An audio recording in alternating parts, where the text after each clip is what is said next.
আজকে গেছিলাম রাজশাহী তিবাদে ছোট ভাই আর বোনকে নিয়ে। শুধু যে বোন গেছে তাও না, বোনের জামাইও গেছে সাথে। আজকে সবাই মিলে রাজশাহীতে কোথায় কোথায় ঘুরলাম, কি করলাম। এত সুন্দর একটা ফিল, মনে হচ্ছে এটা সমুদ্রের মতন, কিন্তু এটা আসলে সমুদ্র না, এটা হচ্ছে মিনি কক্সবাজারের মতো, যেটা আমি ফিল করলাম রাজশাহী আইবাদে গিয়ে। যদিও বা এর আগে বেশ বহুবার আমি রাজশাহী আইবাদ তিবাদ তারপর আরো পদ্মার গার্ডেন যা যা ছিল সব জায়গাতেই ঘুরে এসেছি, কিন্তু ছোট বোনকে নিয়ে তেমন একটা ঘোরা হয়নি। তাই তো ছোট বোনকে নিয়ে আর বোনের জামাইকে নিয়ে ঘুরতে গেছিলাম আমরা।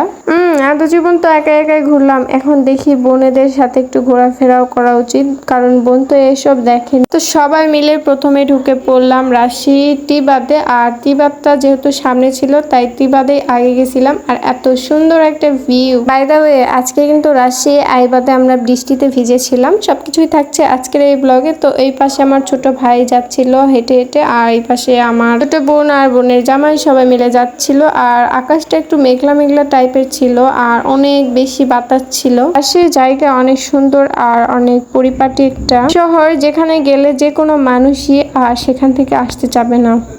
জীবনে এত টাকা পয়সা রেখে কি করবেন বলেন তো? টাকা পয়সা তো মরে গেলে সবকিছুই রেখে যাবেন এই পৃথিবীতে। যদি আপনি ঘোরাফেরা নাই করেন, মনের একটা আনন্দ একটা ফিল যদি কোনো কিছু নাই আসে, তাহলে আপনার টাকা পয়সা রেখে কোনো লাভ নাই, আর টাকা পয়সা থেকেও কোনো লাভ নাই। আর এইদিকে আমার ছোট ভাই আর আমার বোন দুইজন মিলে একটু খেলাধুলা করতেছিল। জাস্ট ওয়াও, আজকে কিন্তু অনেক বেশি বাতাস ছিল আর ওয়েদারটা অনেক বেশি ভালো ছিল। একদম সবাই মিলে পানি উড়াইতে উড়াইতে তো শেষ, তার মধ্যে আমার ছোট ভাই তো একদম গায়ে ভিজে ফেলেছিল। আর আমরা গেছিলাম রাজশাহী তিবাদে নৌকাতে চড়ে। ওয়াও, কত সুন্দর তাই না? এত সুন্দর একটা মুহূর্ত আপনারা যদি উপভোগ করতে চান তাহলে অবশ্যই যাবেন রাজশাহী আইবাদে। আর রাজশাহী আইবাদ থেকে কিংবা রাজশাহী শহর থেকে কে কে দেখছেন আমার এই ব্লগটা অবশ্যই কমেন্টে জানাবেন।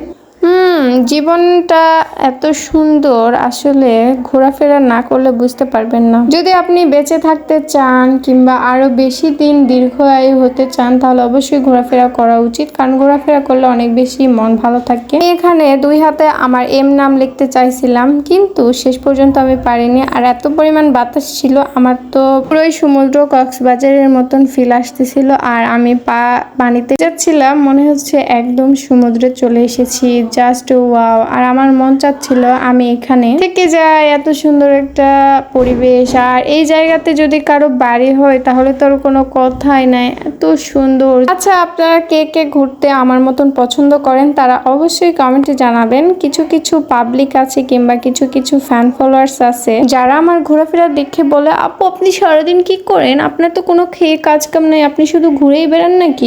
তাদের উদ্দেশ্যে বলতেছি গাইস, আসলে আমার ঘোরাফেরা একটা শখের জিনিস, যেটা আমি যতই কাজ থাকুক, যতই ডিপ্রেশন প্রেশারের মধ্যে থাকি না কেন, ঘুরলে আমি নিজে আমার মনের মানসিক শান্তি পাই। তাই তো আমি ঘুরতে পছন্দ করি, ভালোবাসি। ভিডিওটা এতদূর পর্যন্ত, সব ভালো থাকবেন, সুস্থ থাকবেন, আল্লাহ হাফিজ।